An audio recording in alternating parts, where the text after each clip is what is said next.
The new GoPro Hero 10 is out, and of course it has some improvements on the previous version, one of which is the Hypersmooth 4.0. So let's see what the differences are and how it performs while running.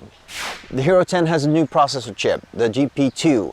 Now the Hero 9 had the GP1, and so did the Hero 8, 7 and 6.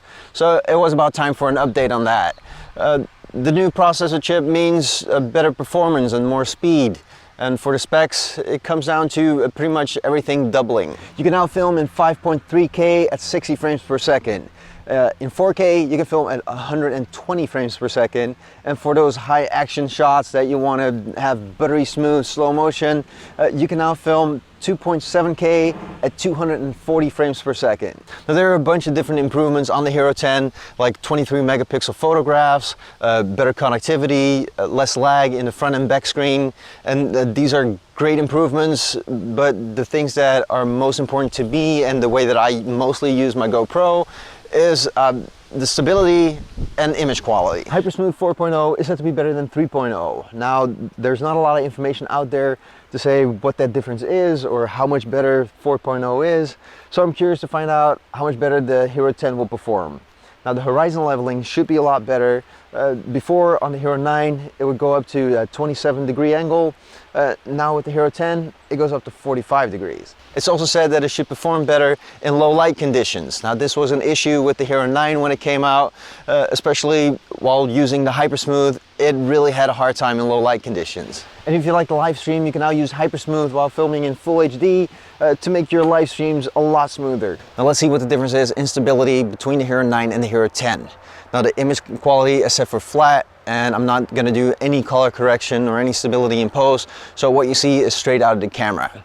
Now the stability on the Hero 9 was already pretty good, and while walking around that shouldn't be a problem, but let's see what happens when I start running.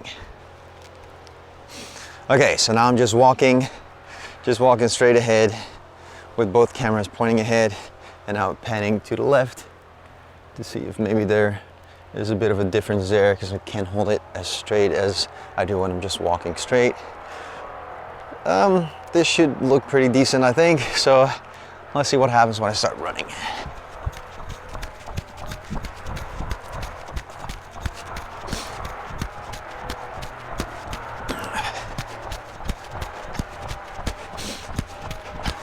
Okay, now this is just me trying to hold it as still as I can.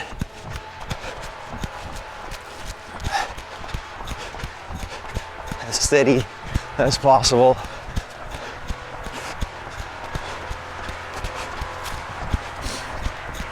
Let's see what happens when I start moving it a little bit side to side. Okay, this is not just a little bit, this is moving it a lot. So I wonder what the difference is.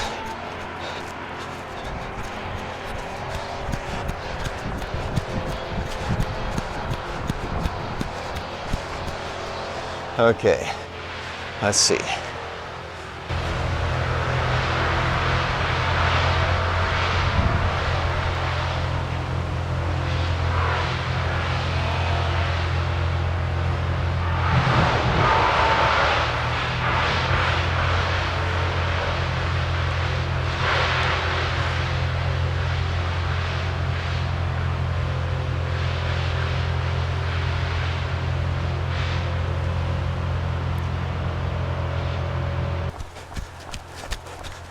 Okay, now I'm just holding it in my hands, kind of loosely, not really paying that much attention to if I'm holding it really steady, paying more attention to my running and feeling good in my run, which is also important. With the gimbal, I can do this a lot more because the gimbal takes care of the shaking, and I can just hold it, which is a big plus for using a gimbal. Now, it would be great if there's a difference in the Hero 10 and the Hero 9 now, that it's more stable when not paying too much attention and holding it straight.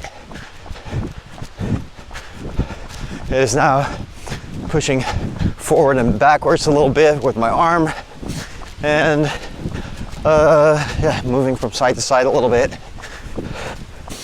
Not as much up and down, so the horizon leveling is probably not gonna do anything extra.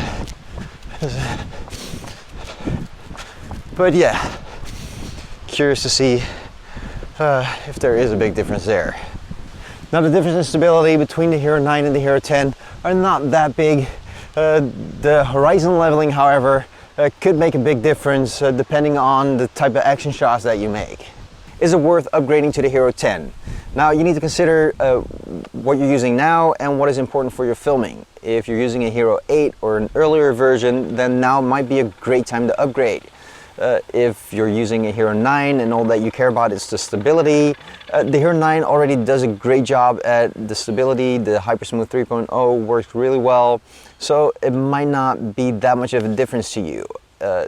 For me, all the specs put together, the Hypersmooth 4.0, but also the horizon leveling being better, the better frame rate, the smoother slow motion shots, the better screens, all that put together, for me, made it worth the upgrade. One thing that I did notice with the Hero10 is that when you film at a higher frame rate, it also uses up a lot more battery.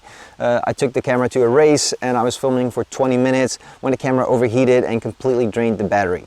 I was filming 4K at 120 frames per second. So I guess that means that when you're filming longer stretches, you should adjust your frame rate. If you want to film something in slow motion, do it in small bursts and not a complete race in 120 frames per second, because you're going to need a lot of batteries. Seeing that the Hypersmooth 4.0 is once again a little bit better, I'll make another video comparing it to my gimbal like I did with the Hero9, and also I'll make another video testing the low light conditions. Now make sure that you don't miss those videos, subscribe to the channel down below, and until next time, get out there and run.